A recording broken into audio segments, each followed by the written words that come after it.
Why you overexplain yourself. The hidden fear behind every justification.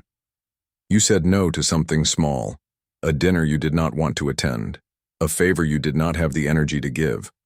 And the word no came out of your mouth, complete and clear. And then something strange happened. You kept talking. You explained that it had been a long week. You explained the specific reason the timing did not work. You mentioned the other thing you had already committed to, the one you had not planned to bring up, and you offered an alternative date you did not actually want. By the time you stopped, you had spoken for 2 minutes to deliver a message that was finished in one word.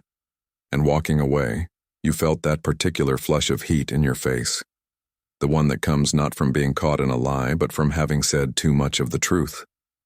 Or maybe it happened in a message. You typed a sentence, read it back, and it looked cold, so you added a line of context. Then the context looked defensive, so you added a warm opener. Then you softened the middle. You rewrote it 4 times, and the version you finally sent was 3 times longer than the version that was already true. Most people would tell you this is insecurity, that you lack confidence, that you care too much what others think, that you should simply say less. Some would call it anxiety. Others would call it being considerate or thorough or unusually honest. None of that is what is happening. This is not a personality trait. It is not politeness, and it is not a flaw in your confidence you can talk yourself out of. Overexplaining is a learned safety behavior. It is what a person does when somewhere in their history, their word alone was never accepted as sufficient. When being understood was not a preference but a requirement for staying safe. Somewhere, you learned that a bare statement was dangerous and that only a fully documented one would be allowed to stand. That is why the impulse feels so physical. That is why you can know, intellectually, that you owe no one an explanation, and still hear yourself producing one before you have decided to. You are not arguing with a bad habit. You are arguing with a defense system that was built to protect you, and that has never been told the emergency ended. In the next half hour, 3 things will happen.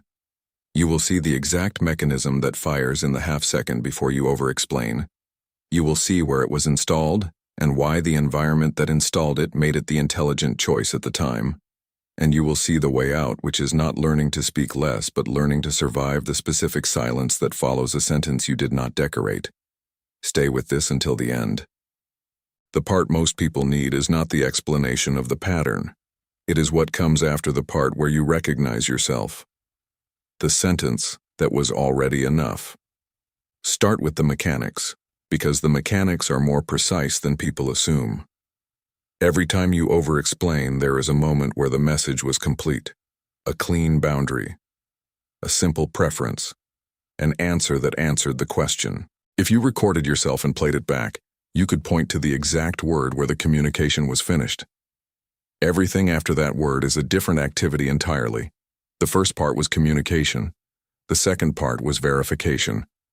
This distinction matters more than any advice about speaking less because it tells you what you are actually doing. You are not adding information.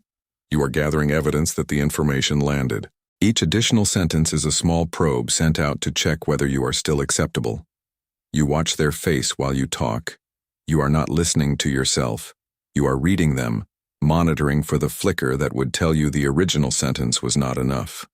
And here is what makes it self-perpetuating.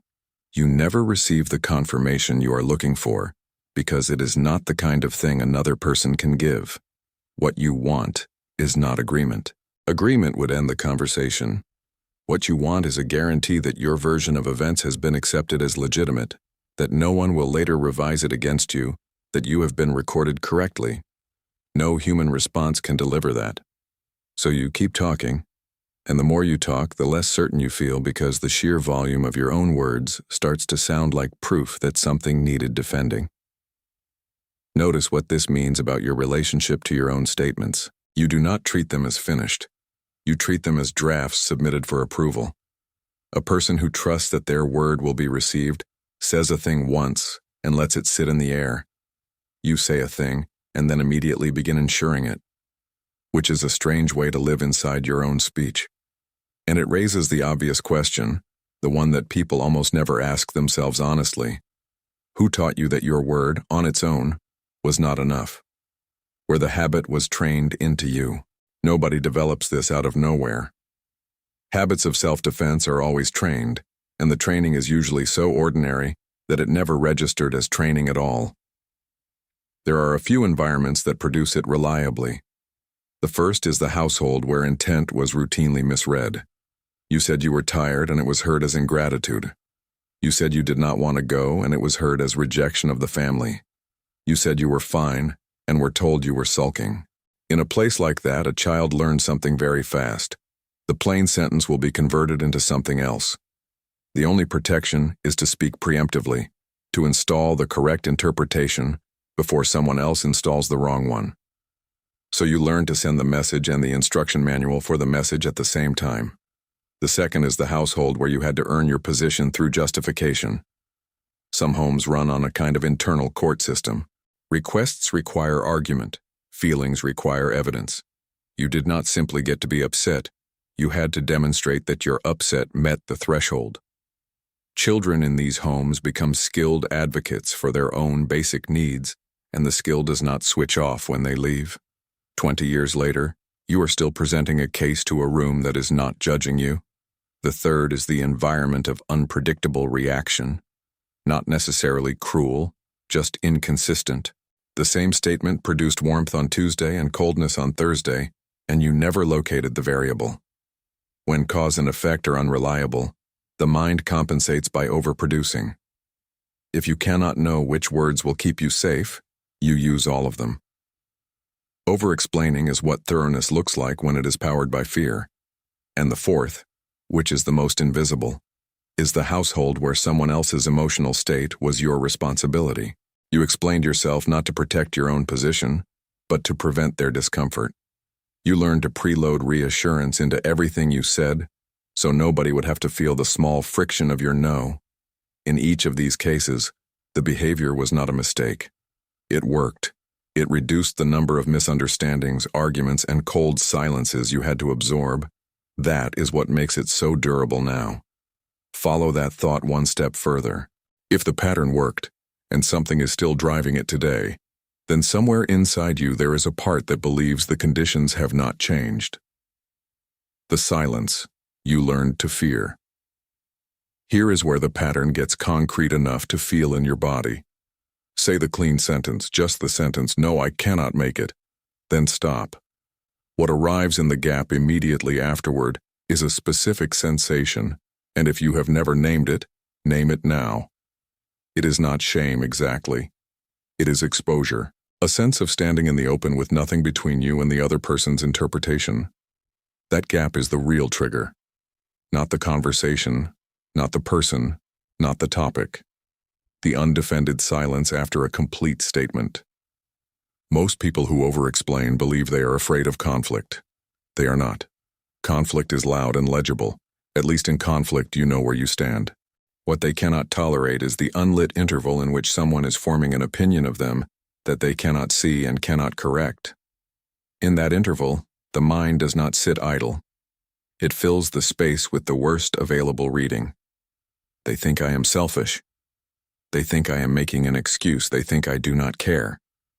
And filling that space with words feels like relief, because at least while you are talking, no unsupervised judgment is being formed. This is why the impulse is strongest with people whose regard you value most, and weakest with strangers you will never see again. It scales with how much you have to lose if the wrong version of you takes hold in their mind. And it explains something that otherwise makes no sense. You have probably noticed that you overexplain more when you are telling the truth than when you are being vague. A vague answer feels safe because it cannot be evaluated. A true, clear, specific answer can be judged, so it must be escorted. The clarity is what creates the exposure. Carry that with you because it inverts the usual story. The problem was never that you communicate badly. The problem is that you communicate accurately and then cannot bear to leave the accurate thing standing alone. Why your nervous system calls this survival. At this point, it is tempting to treat over-explaining as a thinking error, something to be corrected with better logic. That approach fails, and it fails for a physiological reason worth understanding. The speed is the giveaway. The extra sentences arrive faster than deliberate thought. You do not decide to justify yourself. You notice you already are.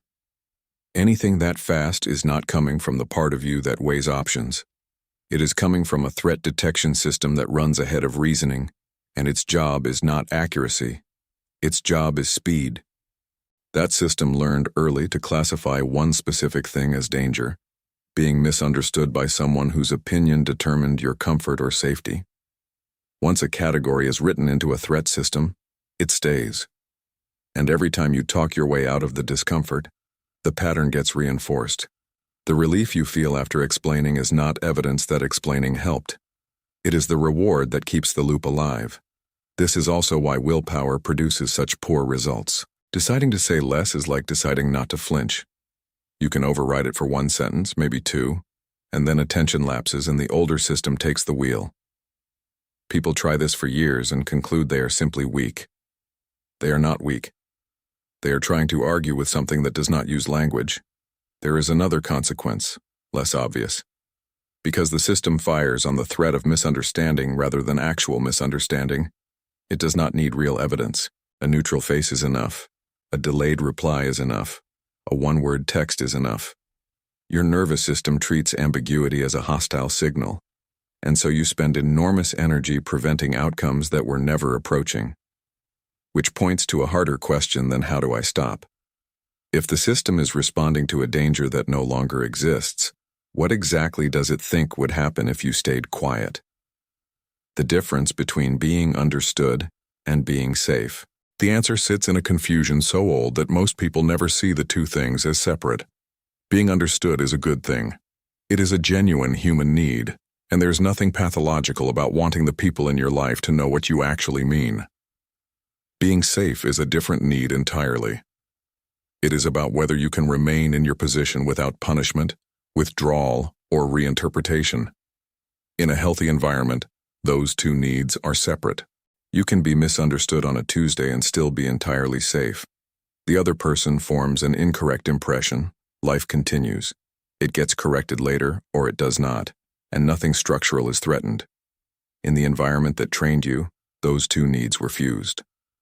Misunderstanding had consequences. If your intent was read wrong, you paid, in coldness, in accusation, in a long argument, in a punishment you had to absorb quietly. Under those conditions, the mind draws an entirely rational conclusion.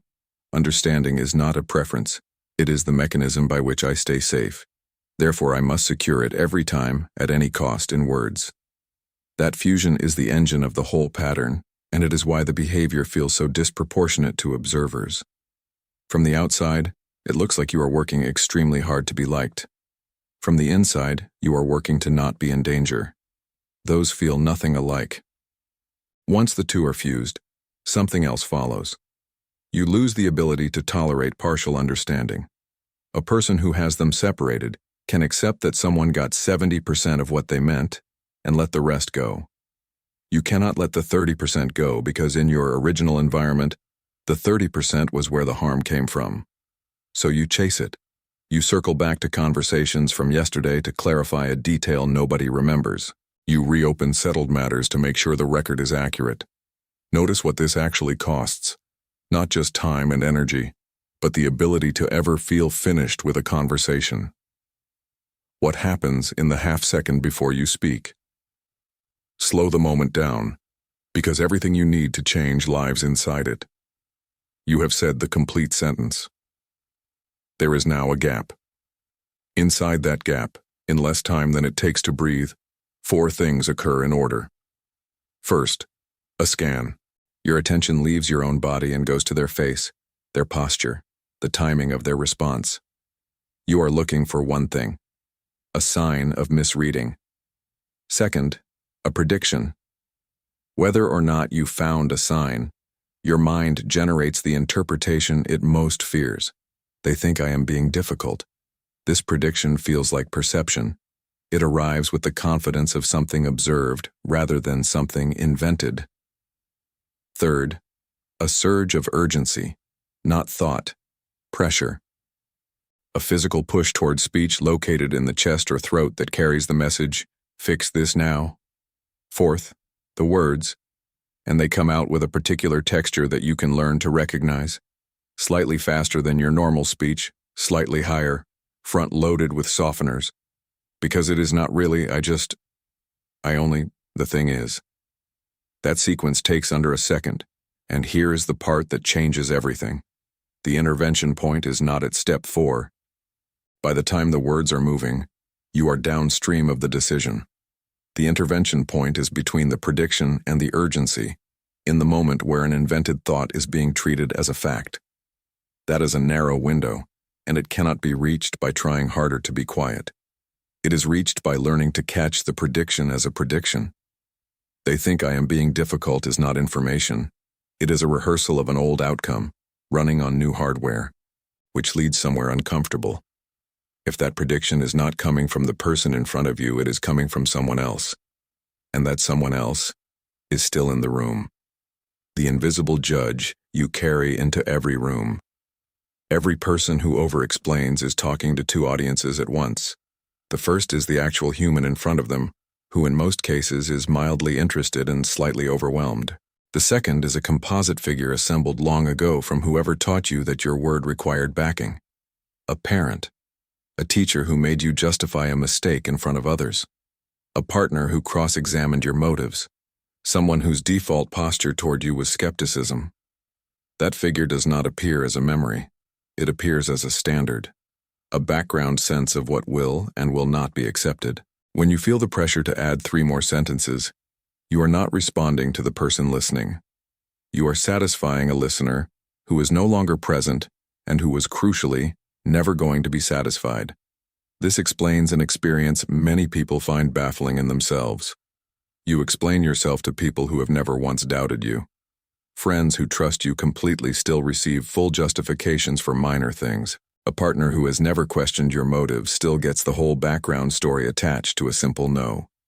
If the behavior were really a response to other people's skepticism, it would switch off around people who are not skeptical. It does not switch off because the skeptic you are answering to is internal. There is a harder layer under this.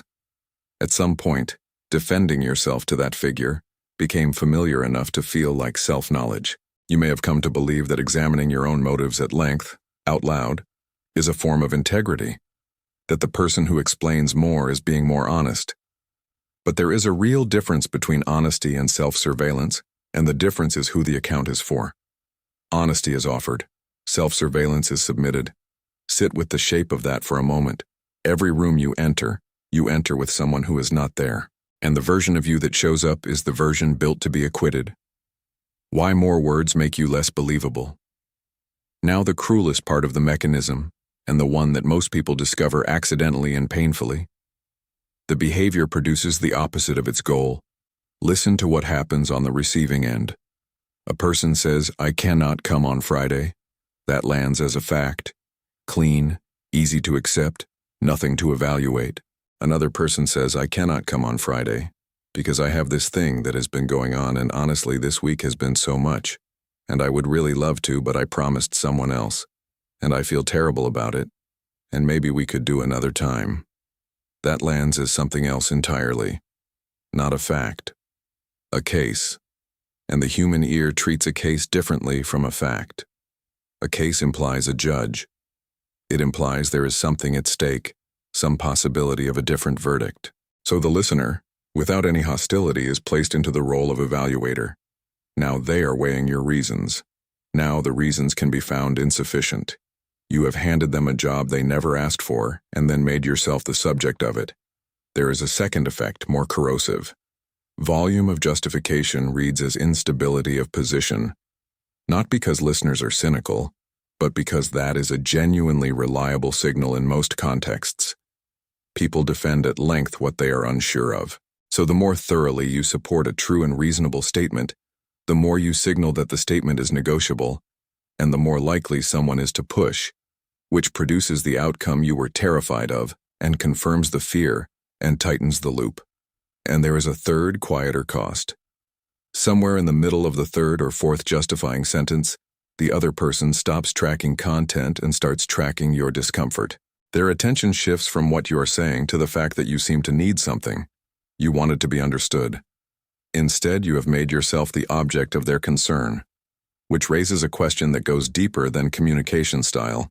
If the extra words are not really requests for understanding, what are they requests for? The apology hidden inside your explanation. Take one of your own over-explanations and read it back with a single question in mind. What is the emotional content underneath the information? Almost always the same thing is there. Please do not be upset with me. Please do not think badly of me. Please confirm I am not a burden. That is what the extra sentences are carrying. The details are just the vehicle. This is why the specific content varies so much and the feeling never does. You have said 100 different explanations in your life, and they were all, at the level that mattered, the same sentence. Which means, over-explanation is a disguised apology. And it is disguised for a good reason. A direct apology would require you to name an offense, and there was no offense. You cannot say sorry for declining an invitation because nothing wrong happened. So the apology finds another route. It hides inside reasons, context, and detail, where it can be delivered without ever being admitted. Look at what this makes you responsible for. You are not just declining. You are declining, and simultaneously managing the other person's emotional response to your declining and pre-absorbing any disappointment they might feel, and taking on the work of ensuring nobody is uncomfortable, including yourself. All of that in one sentence about Friday. This is also where the exhaustion comes from. People who over-explain often describe conversations as tiring in a way they cannot justify to themselves, because from the outside it was just a chat. It was not just a chat. It was simultaneous transmission and damage control. You were speaking and defending at the same time, and the defense ran on the assumption that you were, in some low-grade permanent way, an imposition that needed to be justified, which is worth stating plainly, because it is the actual belief under everything, not I am bad at communicating. Something closer to, my needs require authorization. What you are really asking for. If the extra words are a request, it is worth being precise about what is being requested, because the precision is what makes it possible to give it to yourself. You are asking to be granted legitimacy, not agreement, not permission, exactly. Legitimacy. The confirmation that your preference is allowed to exist without a supporting argument, that wanting to stay home is a valid state, not a position requiring defense, that being tired is a fact about you and not a claim under review. Children in environments that trained this pattern rarely receive that. Their internal states were treated as proposals. You are not tired, you just slept all afternoon. You are not upset, there is nothing to be upset about. It is a small thing to overrule a child's report of their own experience, and it happens constantly, and the effect is enormous. A person raised that way arrives at adulthood without the internal authority to declare their own condition. Their states feel provisional until somebody else signs off. That is why external reassurance never resolves it. Someone says, "It is fine. Honestly, do not worry about it," and you feel better for about 90 seconds.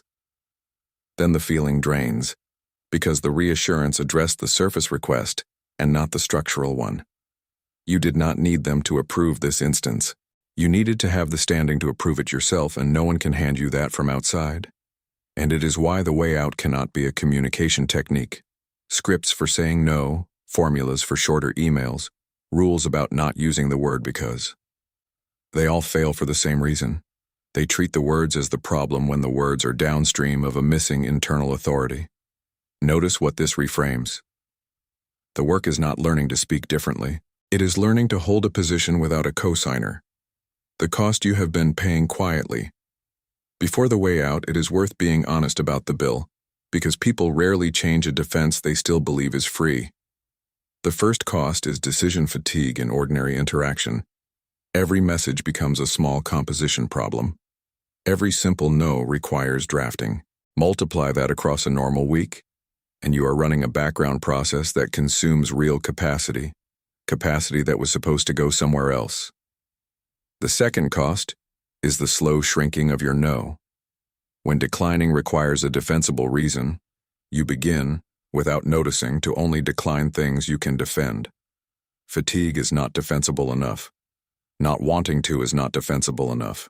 So you say yes to things a clearer person would decline, and your calendar and relationships fill with obligations that survived only because you could not build a case against them. This is how people end up with lives full of commitments they never actually chose. The third cost is intimacy, and it is the one people miss. Overexplaining keeps a certain kind of closeness out of reach because the person receiving all those words is being related to as a potential judge. You cannot be fully close to someone you are managing. Even in warm moments, part of you is stationed at the perimeter, watching for the misreading. They may sense the wall without being able to name it. The fourth cost is credibility, already discussed, but with a compounding edge. Over years, the pattern trains the people around you to expect negotiation. If your no historically comes with 4 supporting reasons, then a bare no starts to read as unfinished, and people probe for the rest. You have taught your environment to require the very thing that exhausts you. Sit with that last one because it changes the stakes. This is no longer only about your inner life. It has become the shape of how others treat you. Why the people who love you feel it too. There is a side of this that rarely gets said because it feels unkind. Overexplaining has an effect on the people closest to you, and understanding that effect is part of the way out. When someone consistently justifies themselves to you, a specific discomfort develops on the other side. They begin to feel cast in a role they did not audition for.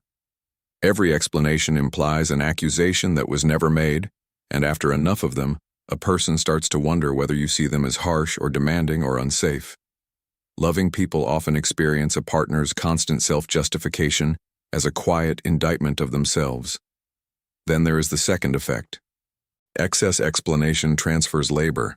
Now they must reassure, now they must confirm. Now they must manage the anxiety attached to your simple sentence. Done occasionally, that is intimacy.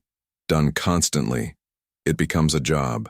And jobs create resentment, even when nobody wants them to. And a third effect, more subtle. When your reasons are always supplied, the other person loses access to your actual preferences. They hear the case, not the desire. They know why you cannot come, but not whether you wanted to. Over time, this creates a strange distance between people who talk constantly, because the volume of words conceals the absence of the one thing that would connect them, what you plainly want. None of this is a reason for guilt. Guilt would only start the machine again, and you would find yourself explaining your explaining, which is the pattern eating its own tail. It is a reason for accuracy. The behavior does not only cost you, it quietly asks the people who love you to keep certifying you, and no amount of certification is ever enough. And they can feel that. Which means the change you make is not only for your own relief. It is the thing that lets the people closest to you finally meet you rather than reassure you. The first time you do not explain. So here is the actual work, and it is smaller and harder than people expect. You are going to say the complete sentence, then you are going to stop, and then you are going to remain in the silence without repairing it. That is the whole practice. Not a script, not a phrase, not a technique for sounding more confident. A deliberate encounter with the exact discomfort the entire pattern exists to avoid. Expect it to feel wrong, not mildly. Expect a rush of heat, an urge so strong it feels like a moral obligation to speak. Expect your mind to produce a compelling case that this specific situation genuinely requires more context, and expect that case to be extremely persuasive because it is being generated by the part of you with the most at stake. Start where the cost of being misread is low, not with your mother, not with your boss in a performance review. Start with a delivery driver, a colleague asking about weekend plans, an acquaintance proposing coffee. Say the clean sentence, "I cannot make it. I would rather not. That does not work for me." Then close your mouth and let the air stay empty. Then observe. This is the part that matters more than the restraint, because the whole system runs on a prediction that has never been tested. So test it. Note what actually happened. Almost always the answer is nothing. They said okay. They moved on. They were not sitting in judgment. They were thinking about their own afternoon. The catastrophe your body prepared for did not arrive, and it did not arrive because it was never on its way. Do that repeatedly, in small stakes, and something shifts that no insight can produce. Your nervous system begins collecting counter-evidence in the only currency it accepts, which is direct experience of survival. There is one more thing to watch for, and it is the most common failure: the delayed explanation. You hold the silence in the moment, feel proud, and then 2 hours later you send a message with the context. That is the same behavior wearing a longer timeline. When you notice the urge to circle back, let that be the signal that the practice is working, and let the message go unsent, rebuilding trust in your own judgment. Underneath the silence work, there is a second layer, and it is the one that makes the change permanent rather than performed. You have to start signing off on your own internal states. That sounds abstract, so make it concrete. When you decide not to go somewhere, there is a moment where you register a reason. I am tired. I do not want to. I would rather be alone tonight. The habit is to immediately audit that reason. Is it good enough? Would it hold up? Is being tired legitimate when you did not do anything strenuous? The practice is to stop the audit, not to argue that the reason is good, which is still an audit with a friendlier verdict, but to accept the state as reported and proceed. I do not want to go, therefore I am not going. No case built, no threshold met, no evidence gathered. This will feel like arrogance at first. That feeling is diagnostic. If declining to justify your own preference to yourself registers as arrogant, then somewhere you were taught that your preferences required a permit. What is happening is not arrogance appearing. It is authority returning to a place it was taken from, and unfamiliar authority always reads as excess. There is one more piece, and it protects against a mistake people make when they first understand this pattern. The goal is not to become someone who never explains. Explanation is not the enemy. Context offered freely to someone you want to be close to, because you want them to know you, is one of the better things people do for each other. The difference is the source. An explanation given from choice is a gift. An explanation given from fear is a payment. Same words, entirely different act, and you can feel which one it is by noticing whether you would be at ease if you simply did not say it, which is the real test, and you can run it in any conversation. Not what should I say? Just this: would I be all right if I stopped here? The version of you that speaks once. Imagine the conversation you will have in 6 months. Someone asks for something you do not have room for. You feel the first movement of the old machinery, the scan, the prediction, the pressure in the chest, and you notice it without obeying it. You say the true thing, briefly, and then you stop, and the silence comes, and you let it be silent. What is different in that moment is not your vocabulary. It is that you are no longer performing legitimacy. You have stopped submitting your life for approval to a figure who is not in the room, and whose approval was never available in the first place. There is a particular quality to people who have arrived at this, and you have probably noticed it in someone without understanding what you were seeing. They are not blunt, they are not cold, they say less, and what they say carries more, because nothing in it is defending anything. They can be misunderstood and remain sitting comfortably in the chair. When they say no, it lands as information rather than negotiation, and people accept it, and they are not aware of doing anything skillful. Understand what they actually have, not confidence in the loud sense. They have separated two things you had fused. They know that being misunderstood is uncomfortable and not dangerous. That is the entire difference, and it is available to you, not through insight but through repetition, one undefended sentence at a time. And there is a last thing to name, because it is the reason this work is worth the discomfort. Every explanation you did not need to give was time spent proving you had the right to exist as you are. Add up the years of that. All those sentences, all that energy, all that careful positioning, spent on a question that was never actually open. You do not need to be understood in order to be allowed. So the question is no longer why you overexplain. You know why. The question is the one you will meet the next time you finish a true sentence and feel the pull to keep going, standing in that half second of open silence with nothing protecting you. Who are you still trying to convince?